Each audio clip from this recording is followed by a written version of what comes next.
Assalamualaikum warahmatullahi wabarakatuh. Perkenalkan, nama saya Nelly Karomatul Haq dengan NIM 2241104031117. Di sini saya akan mempresentasikan tugas UAS mata kuliah SKIL dengan dosen pengampu Bu Intan Nur Azizah yang berjudul Sejarah Islam di Banyumas. Latar belakang agama memiliki dua dimensi utama, yaitu teologis dan historis. Dalam aspek teologis, agama, terutama yang berkaitan dengan Tuhan, dianggap sebagai kebenaran yang bersifat mutlak. Artinya, manusia sebagai penganut agama menganggap kehadiran agama sebagai sesuatu yang pasti dan tidak bisa dihindari. Dalam aspek historis, agama berada dalam konteks sosial, budaya, dan lingkungan yang terus berkembang. Sisi historis ini berinteraksi dengan agama dan menciptakan sesuatu yang kompromistis. Jadi, bentuk dan aturan agama bisa berbeda-beda di satu tempat dan masyarakat dengan tempat yang lain. Meskipun berasal dari agama yang sama, dikarenakan agama bisa berubah sesuai dengan situasi dan tempatnya. Melalui sifat fleksibel budaya, agama juga membawa ciri khas yang identitasnya setiap khas daerah itu berbeda-beda. Babat Pasir Luhur menyampaikan sejarah Banyumas pada masa kerajaan Pakuan Parahyangan atau Pajajaran di Jawa Barat bagian timur, terutama pada masa Sri Prabu Langgawasi, Dewa Niskala dan putranya Sri Prabu Linggawastu, Ratu Purnama Jawa Dewata. Identitas penting dalam cerita ini adalah Raden Harya Banyak Catra atau Lutung Kasarung itu yang menjadi penghubung Kadipaten Pasir Luhur dengan kerajaan Pajajaran. Meskipun Pajajaran kehilangan pengaruhnya di Pasir Luhur setelah beberapa generasi, wilayah ini kemudian dikuasai oleh kerajaan Demak setelah penerimaan Islam. Berdasarkan tulisan Van der Meulen, Banyumas terkait dengan kerajaan Galuh Purba yang didirikan oleh pendatang dari Kutai melalui pantai Cirebon, menetap di pedalaman Gunung Slamet, Gunung Cermai, dan lembah Sungai Serayu. Van der Meulen menyebut kerajaan ini sebagai Galuh Sinduala atau Bojonggaluh dengan ibu kota di Medang Gili. Selanjutnya, antara abad ke-1 sampai 6, banyak kerajaan yang menggunakan kata Galuh dan sebagian besar kemungkinan menjadi bagian dari kerajaan besar Galuh Purba. Kerajaan-kerajaan tersebut meliputi Galuh Rayang, Galuh Kalangon, Galuh Lalayan, Galuh Tanduran, Galuh Kumara, dan Galuh Pataka.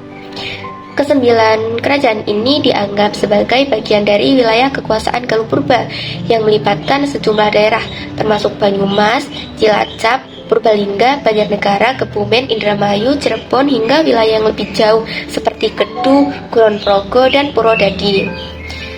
Selanjutnya, berdasarkan tulisan Van der Meulen, sejarah Banyumas sebenarnya bisa dikaitkan dengan cerita sejarah kerajaan Galuh Purba sekitar tahun 782 Masehi yang didirikan oleh para pendatang dari tanah Kutai melalui pantai Cirebon dan menetap di pedalaman Gunung Slamet, Gunung Cermai, dan lembah Sungai Serayu. Van der Meulen memperkirakan bahwa nama kerajaan Galuh Purba adalah Galuh Sinduala atau Bojonggaluh dan beribu kota di daerah Medang Gili. Antara abad ke-1 sampai 6 sebenarnya banyak nama-nama kerajaan yang memakai kata Galuh selain Galuh Purba. Namun jika dilihat dari luasnya wilayah kekuasaan Galuh Purba, sangat mungkin kerajaan-kerajaan tersebut menjadi bagian dari wilayah kerajaan besar Galuh Purba. Kerajaan-kerajaan tersebut adalah yang pertama, Kerajaan Galuh Rayang berlokasi di Brebes, beribu kota di Medang Pangramsan. Kedua, Kerajaan Galuh Kalangon berlokasi di Rabon, beribu kota di Medang Pangramsan. Yang ketiga, Kerajaan Galuh Laleyan berlokasi di Cilacap, beribu kota di Medang Kamulan. Yang keempat, Galuh Tanduran berlokasi di Pananjung. Yang kelima, Kerajaan Galuh Kumara berlokasi di Tegal, beribu kota di Medang Kemulian. Yang keenam, Kerajaan Galuh Pataka berlokasi di Nanggacalap, beribu kota di Palataka. Yang ketujuh, Kerajaan Galuh Nagara Tengah berlokasi di Cineang. Yang kedelapan ada Kerajaan Galuh Imbanagara, berlokasi di Barunai atau Pakuaran. Yang kesembilan ada Kerajaan Galuh Palingga, berlokasi di Bojong beribukota di Karangkamulyan. Salah satu alasan bahwa kesembilan kerajaan Galuh di atas adalah bagian dari wilayah kekuasaan Galuh Purba adalah wilayah kerajaan Galuh Purba yang meliputi Indramayu, Cirebon, Brebes, Tegal, Pemalang, Bumiayu, Banyumas, Cilacap, Purbalingga, Banjarnegara, Kebumen, dan bahkan ada yang menyebut sampai Kedu, Kulon Progo hingga Purwodadi. Banyumas memiliki peran sejarah sosial politis sebagai embrio beberapa imperium besar di Jawa, tetapi pembukaan fakta terhambat oleh rentang waktu yang jauh. Sebagai wilayah periferi dari kerajaan besar seperti Pajajaran, Majapahit, Demak, Pajang, dan Mataram, masyarakat Banyumas memiliki peran terbatas dan terpengaruh oleh kebijakan pemerintahan pusat. Selanjutnya, kondisi geografis dan struktur alam pegunungan menjadikan Banyumas tidak strategis sebagai pusat kegiatan sosial politik pada masa itu.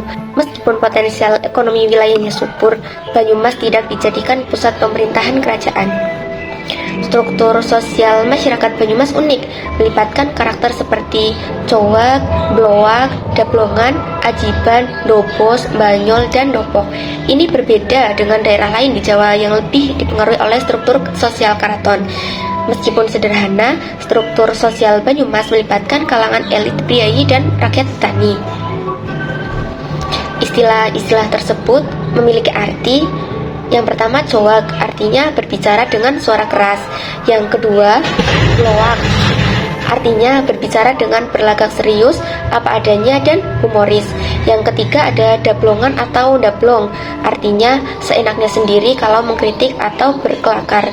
Yang keempat ada Ajiban, artinya bereaksi secara spontan melalui ucapan jika hajatnya terpenuhi. Yang kelima, Dobos, artinya berebut bicara saat mengeluarkan ide. Yang keenam, Banyol atau bergurau.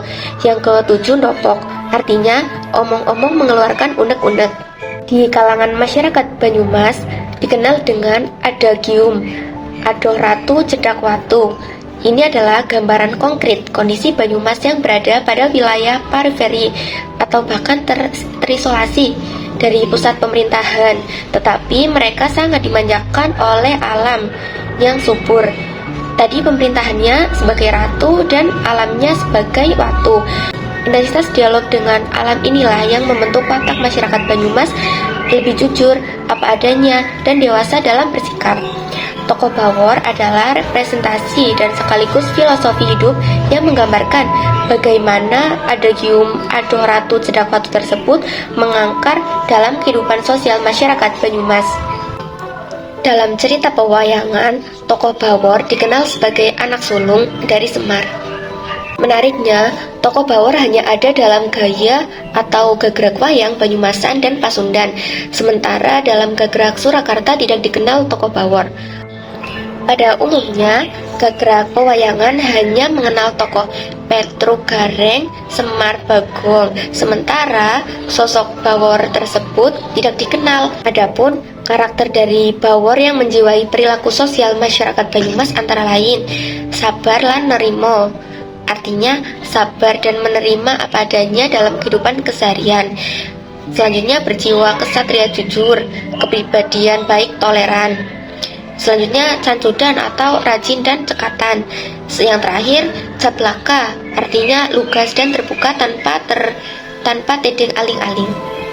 Yang terakhir, struktur sosial masyarakat Banyumas yang tergambarkan dalam sosok Bawor meliputi hampir seluruh masyarakat atau budaya Panginyongan yang berada di bawah wilayah Karesidenan Banyumas.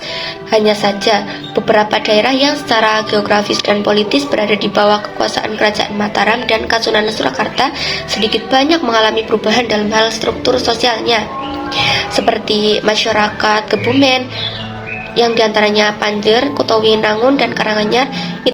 Dalam sejarahnya, Kebumen pernah menjadi wilayah administrasi Balgelen dalam struktur kekuasaan Kerajaan Mataram dan merepresentasikan kebudayaan negara agung dan juga Karesidenan Banyumas yang disebut mewakili kebudayaan mancanegara Kilen dalam struktur Kerajaan Mataram.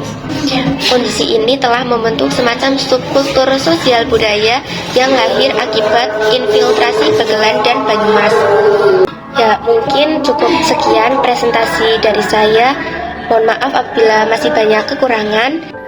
Wassalamualaikum warahmatullahi wabarakatuh.